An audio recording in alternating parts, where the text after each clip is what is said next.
नमस्कार गुरु. कधी कार्यक्रम सुरू झालेला आहे आपला कार्यक्रम आज सकाळी सुरू झाला. हां. वर्धापन दिनाचा 13वा वर्धापन दिन आहे आपल्या मंदिराचा. 13वा वर्धापन दिन आहे. आणि पारनेरकर महाराज, लक्ष्मी नरसिंह आणि सिद्धिविनायक हां. अशा 3 मूर्ती आहेत इथं. हो. 13 वर्षापासून हे कार्यक्रम होत होता. आता दर त्याचा हे आपला वर्धापन दिनाने दरवर्षी आपण कार्यक्रम करतो. आपला पहिला प्रथम परिचय काय आपला? मी चैतन्य पद्माकर जोशी, निवळगावकर पद्माकर जोशींचा मुलगा.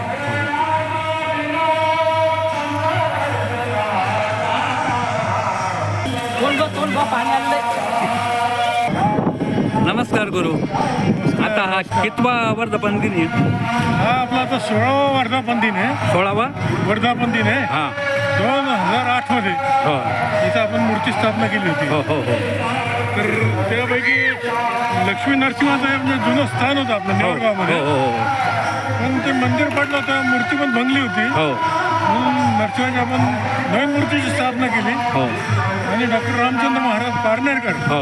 यांच्या मूर्तीची प्राणप्रतिष्ठा विष्णू महाराज पारनेरकर यांच्या हस्ते करण्यात आली. विष्णू महाराज पारनेरकर यांच्या हस्ते करण्यात आली. यांच्या हस्ते करण्यात आली. रामचंद्र महाराजांचा प्रतिष्ठा प्राणप्रतिष्ठा. हो.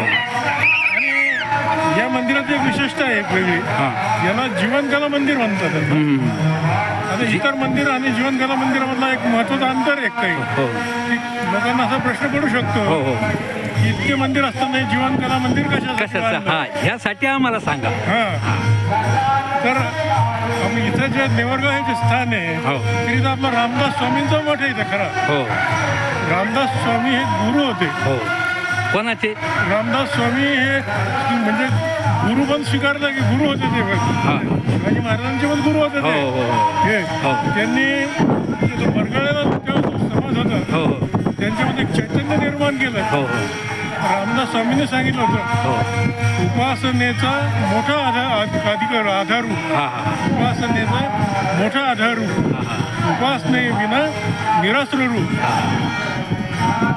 अशा पद्धत काही जर किती प्रयत्न केले तरी माणसाला उपासनेशिवाय यश मिळत नाही असं रामदास स्वामींनी सांगितलं होतं.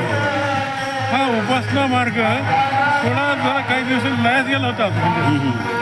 तो डॉक्टर रामचंद्र महाराज पारनेरकर हां यांनी त्यांनी ते उपासना मार्गाचं संशोधन करून त्यांनी उपासना मार्गावर ते करून त्या उपासना मार्गाने त्यांनी पुन्हा प्रतिष्ठापित केला.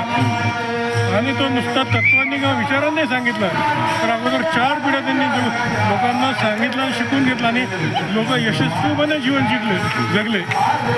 तर त्याचा कला तर हे जीवनकला मंदिर जे म्हणतात जीवनकला तर पारनेरकर महाराजांनी उपासना ही 3 प्रकारची सांगितली आहे. आध्यात्मिक, आधी भौतिक आणि आधी दैविक. ईश्वराची आधी उपासना जरी असली तरी आपल्याला जर तुमचा स्वभाव किंवा हे जर बरोबर नसेल तर त्याचा काही उपयोग होत नाही. आपल्याला दिसून येतं सगळीकडे. आणि ज्या विश्वात आपल्याला राहायचं आहे हे त्याचं आधी भौतिक रूप आहे. म्हणून त्यांनी त्रिकांडात्मक उपासना सांगितली आहे. आणि हे लाईफ मॅनेजमेंट इन्स्टिट्यूट म्हणजे माणसाच्या जीवनाचा ज्याला प्रत्येकाला आपल्या जीवनाचा विकास करावा असं वाटतं तर त्याच्यासाठी हे शिकवणारी कोणतीच संस्था नाही आहे. तर हे जीवनकला मंदिर हे त्या दृष्टीनं केंद्र आहे. हो हो. तुम्ही माहिती दिली, शतशः धन्यवाद. धन्यवाद.